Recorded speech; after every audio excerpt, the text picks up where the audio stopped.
Antara soalan yang sering ditanya ialah apakah perbezaan di antara buku minda CEO dengan Old Money New Money.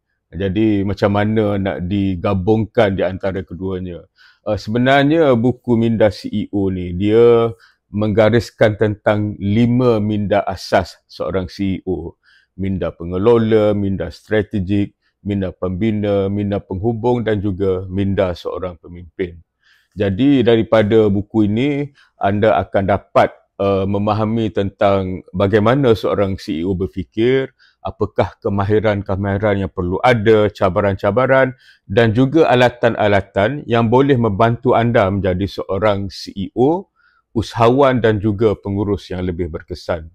Manakala buku Old Money New Money bukan hanya menerangkan berkenaan dengan polemik di antara apa yang dipanggil old money dan new money, tetapi sebenarnya menjelaskan berkenaan dengan isu-isu yang ada di dalam masyarakat yang diulas dalam perspektif ekonomi, perspektif perniagaan, perspektif keusahawanan, pelaburan dan macam-macam lagi. Jadi buku ini sebenarnya membantu anda sebagai seorang CEO untuk memahami apakah yang berlaku, bagaimana anda nak memerhatikan perkara ini dan menggunakannya sebagai pertimbangan untuk membuat keputusan-keputusan penting dan juga strategik di dalam menjadikan perniagaan anda lebih berdaya saing, lebih lestari dan maju ke hadapan.